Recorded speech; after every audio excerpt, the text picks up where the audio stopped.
Alongside head Javelina men's basketball coach Johnny Estelle, I'm Mark and Sarah for Javelina Athletics.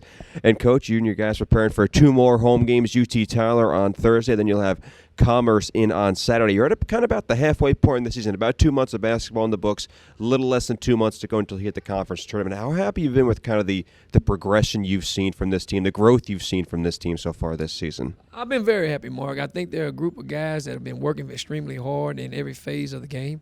I think they've been working hard at the relationships that are necessary to be champions, meaning that they're working within themselves, and they're also working with the relationship with the coaching staff. So I'm really happy where we are today. Not satisfied, happy, but I think we can be even better. How important are those relationships? Is that type of chemistry to having a successful program, having a successful team? Well, I think, I've always believed in having a close-knit group in a family, because families and teams are very similar, and I think that, creating a platform where it's just more than just basketball, it's more than just coming out in your jump shot. Your value is as a person, it means a lot to us. So your personal development and the things that you're going through throughout the season and the things that we are going through as a staff is very important to us. So I think that what draws us closer together, and guys understand that, they have a significant meaning and value to our program and the Javelina Nation, because they're valued as a person. How integral is that to kind of the foundation with which you've built this program on? Well, I mean, it's who I am, and it's where they came from.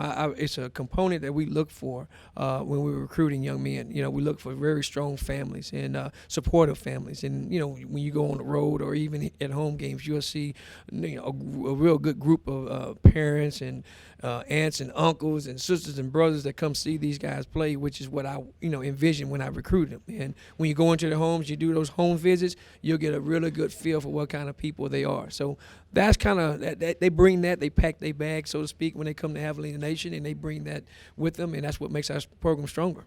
One of the reasons for your guys' success this season has really been the point guard play. Both Creighton Avery and Chauncey Thomas have really been exceptional this season. What's impressed you the most about the job they've done facilitating, getting everybody involved, and doing their job game to game?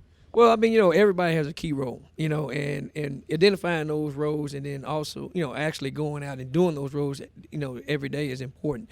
Those two guys, they're sometimes too unselfish, because I guess I played a little different than them, but they push the engine forward. They create when they're playing really well, like at Tarleton State, they played really well.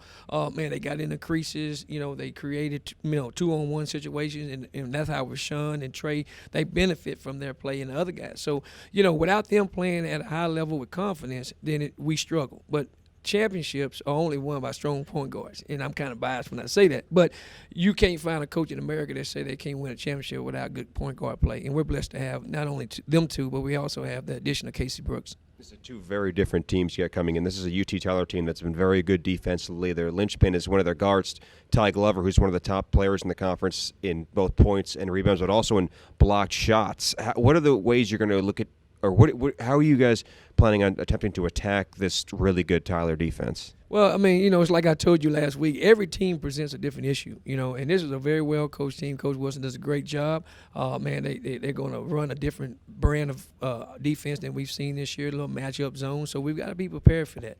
But, offensively they present a different issue as well. But there's no bad teams in this league, and unfortunately, I like not playing in a bad league. So I like having my kids challenged every night, and it makes me a better coach. It makes them better players. So we're going to have to just go out and kind of dissect them a little bit. We've been watching film, and we're going to have to approach this game a little different than the other ones. But I think, we got some things that we can exploit on our end, before we come out successful. And then you have on Saturday a very good scoring team in Commerce, two guys in the top 10 in the conference in scoring, an offense that's going to present a lot of challenges. How do you set up your defensive game plan going into that game on Saturday? Well, once again, with these one-day preps, you never know. But, we're just going to have to kind of examine their team. They've got a lot of good talent. Coach Rose does a great job with that group, but I always try to get through the first one first. Thursday is always important. Then we'll wake up Friday morning real early and start on Commerce. But, I don't want to give away too much of our game plan. But I think, we'll have some things that we can throw at them. And they'll probably have some things that they're going to do to us as well. But with that one-day turnaround, the good thing about it is we're playing at home this time. And I think, we'll have a good home crowd, hopefully, that'll come out from the community. The students won't be back yet. But, we're more than welcome to have everybody in the community come out and support the Javelinas. right, well, Coach, thanks for the time. Best of luck. Hey, thank you.